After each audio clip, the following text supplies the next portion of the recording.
Good evening and welcome to The Apprentice, You're Fired. As 14 candidates continue the fight for a £250,000 business partnership with Lord Sugar, we'll be examining the ingredients needed to triumph in tonight's task and meeting the one who failed to cut the mustard. This week, we also learned the flat-out weirdest way to end a conversation. The chutney maker has spoken. I'm going to be doing that all week. I'm sorry, I'm not paying for this. And the chutney maker has spoken. Now, joining us on the panel this week, ladies and gentlemen, we have a potent mix to suit every taste. Reggae sauce creator Levi Roots, comedian Jenny Eclair, and one of Lord Sugar's most trusted lieutenants and his scariest inquisitor, Claude Littner. Welcome to Your Fire.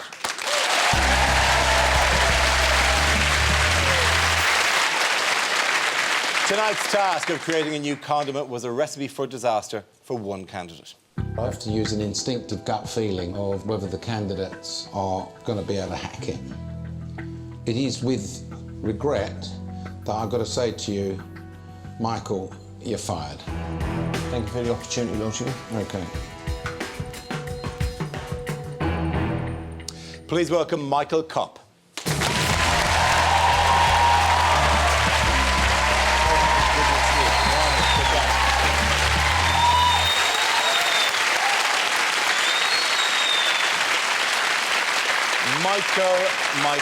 Michael. I would tend to describe this interview as Michael, we hardly knew you. Because you were the first 2 weeks you were in the winning team, so we don't get to see you there. And then you're the unfortunate, the first time in the losing team, you're out. I mean, it was a brief, like mercurial trip through The Apprentice for you. Were you disappointed? Being fired, obviously, is disappointing. I was disappointed. No other way of answering that question. I get it. Did you think it was going to be you?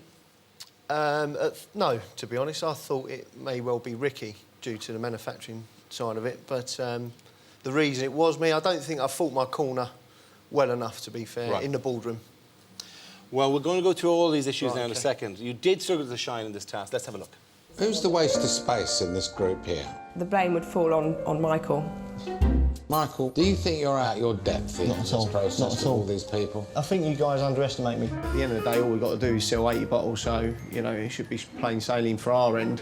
You actually only sold 53 units. Yeah. I wouldn't want to take this for more than 195. We definitely couldn't do it for 195. He's made the call. He's a sub-project manager. I think Michael didn't really pull his weight at all. What I'll do, I'll lead the pitch in this next one. I feel a little bit left out of the old situation, but as long as we sell, right, that's the main thing. We're left with 23 bottles.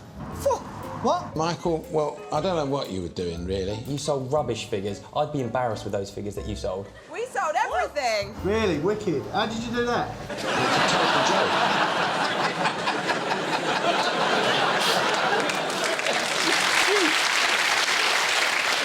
It's a genuinely very sweet thing to do. Oh, good for you. We thought it was really tough, you know. Well, that was well done, you. It was very, very sweet. Was it a tough, long day traipsing around with those bottles? I mean, were people just not going for it? Yeah, it was the unit cost at the end of the day. They just weren't having it. The margins weren't in for the... For trade prices? For trade prices, yeah. Should you have gone for the 195, like? But that was the first appointment of the day, so... You know, to go in there and sell all your stock at a low price to start off with was, in my eyes, we had so many more appointments to go in. We could have, you know, that's why I didn't sort of tend to sell them right off the first start, because it would have come back to us and said, well, why did you sell all the products immediately at a lower cost? Exactly. Yeah. But I mean, you were doing from the start. I mean. You've sold God knows how many bottles of sauce at this stage now. I think so, yes. Yeah, exactly. Yeah, I mean, where were they going wrong? I think it's about marketing, I think. I don't think there was enough marketing in the whole idea, you know, and it's going to be about the branding, you know. For instance, getting the spelling of the brand wrong and things like that. It's absolutely... We will probably return to that. I mean, by the way, was there any pepper in it's a tomato sauce, isn't it? Is there, I think there's pepper and chilli in it as well. Okay. It's a mixture. It does kind of make it look like a pasta sauce, doesn't it? It does, yeah. And you can put it in pasta. Okay, yeah. Wow! Well, you're full of the menu ideas now, aren't you? So the branding is very, very important. And to have a sweet pepper on the front of it, and you're saying it's a hot pepper sauce, but that's actually a sweet pepper on the front. So you're actually sending the wrong messages to people for the labelling in the first place. So essentially, you can sell nonsense to punters who don't know, but the trade aren't going to fall for this. Yeah, well, in Michael's case, he can do that. Yes. There you go. Jenny, what did you think of it? Oh, Michael Cop. It was Michael not much cop, wasn't it?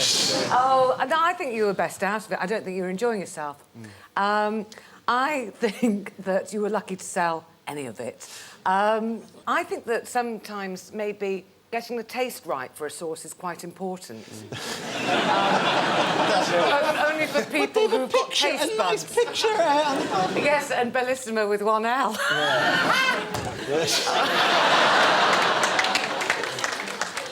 Genius.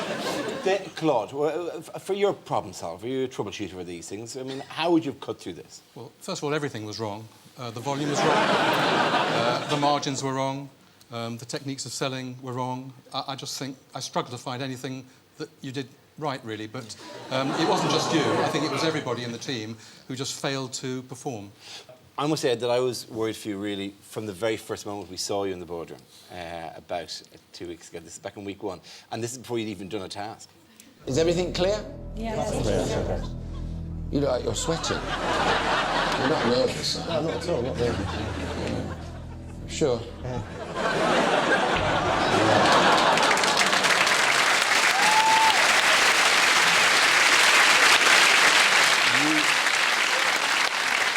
I'm looking at you now, Michael. You have excellent pore control. What was wrong that particular day?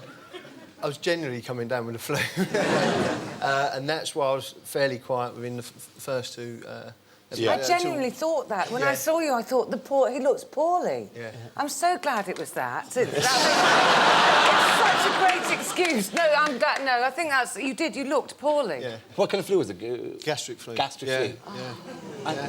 I'm But I still loving the battled noise on off and there. I still, you know, at the end of the day, it's a massive opportunity, and I didn't realise I was coming down. So I was wondering to myself, why am I sweating so much? I can't believe it. I'm not really nervous. I was obviously nervous, but I wasn't that nervous, sweating-wise, sort of thing. And the next day, that's when I realised that, not too well here. There's no, I mean, if you're making an first impression in this kind of situation, you don't. I was thinking that he was playing the part of just trying to disappear in the background. Yeah. Because at first you didn't say much. You know, I was wondering, is he on the show or is he not? But then you came alive when you got fired. Yeah.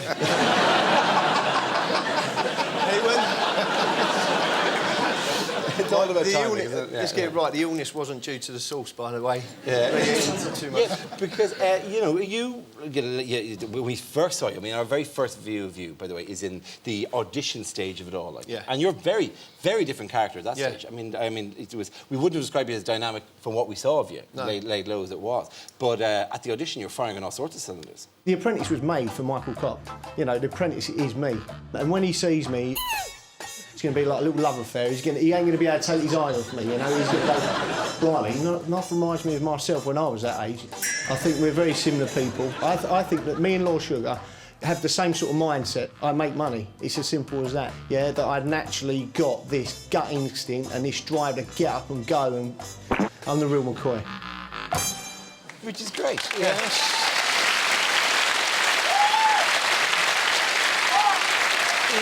Probably the cruel irony of the show that you went gut, I've got my gut instinct in my gut, and to my gut assessment, and then your gut was the one that let you down when you finally got here. I mean, tell us about it, because you left the school at 15? Yeah.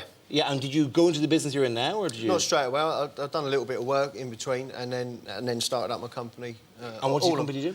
We sell and design kitchen and bedroom furniture. Oh, wow, OK, grand. Yeah. Bathrooms as well? Did you do bathrooms as well? Not yet. OK, grand. I got this thing for a bathroom. It's like a riot shield. And the trial behind it, and it stops the splashing. It's really, really good. Maybe after show. Yeah, after we have a chat, we can bring it to market. Oh, well. Claude, was there anything to be taken from this? Well, I mean, I think that you clearly are a very nice guy, but I didn't think you were tough enough. I think that in order to be with Lord Sugar, or in fact in any business, I think you've got to be tough. And I didn't get the sense that you were walking the walk. You were just talking the talk, and I didn't get a real feeling of, you know, toughness about you, and I think you've had a lucky escape, actually, leaving the process, because had you made it to the end and got with Alan Sugar, you'd have soon found it unbearable. I agree. I wasn't tough enough.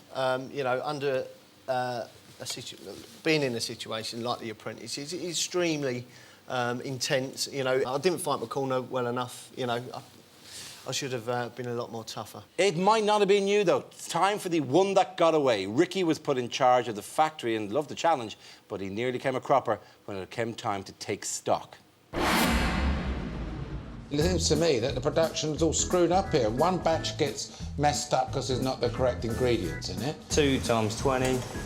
Tick, tick. Ricky? There's something wrong with that. Something's not right. Something's missing. I don't know what. He said he ticked everything off. Tick, tick. This is too thick. It's not pouring. It's unbelievable. I sat there and my heart dropped in my hands. I think the failure of this task was absolutely down to the factory. Not enough was produced. You don't know pressure until his finger points you in the face. Yeah. He proper had me for a minute. I've got to say to you, Michael, you're fired.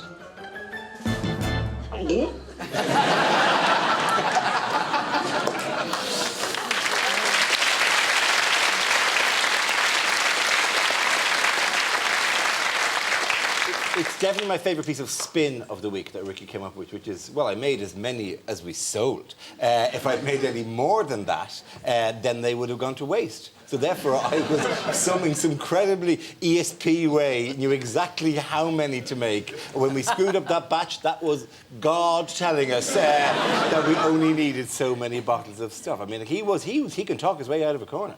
I think so, and I think that he overplayed his hand to a great extent and almost came under the spotlight of Lord Sugar, but fortunately he ganged up on you and you were the fall guy.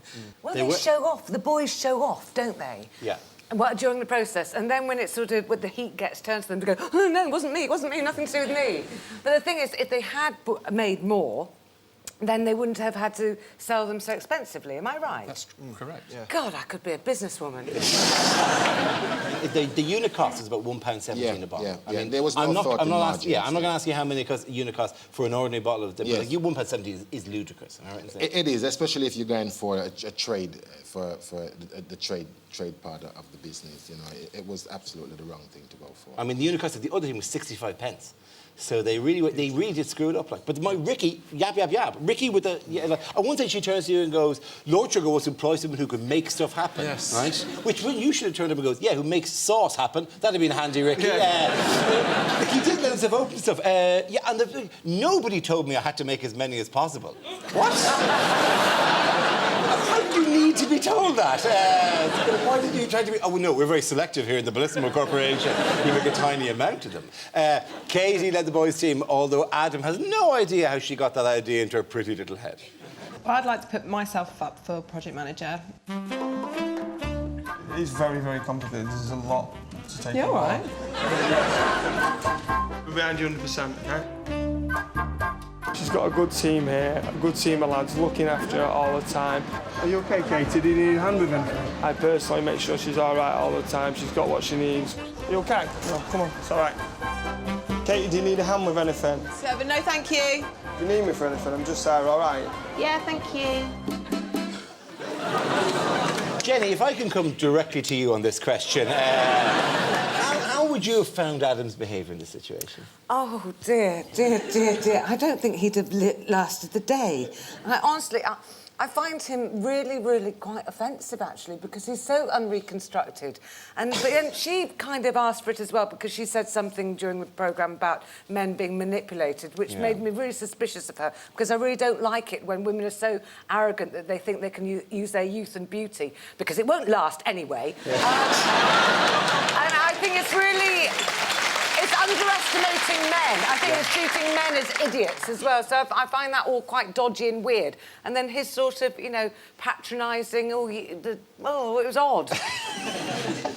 And generally, he's taking credit as well, Adam, for the triumphant creation of the sauces. I mean, his work on that misfired. Yes, well, I think the whole thing misfired where he's concerned because his whole tone was wrong. I'm not sure what he contributed to the whole exercise. And He found the spoon. He located a missing spoon. Yeah, and so he did sell well. To be fair to him, he did sell well when he wasn't going, hello, darling, how are you? That's shopping heavy, is it?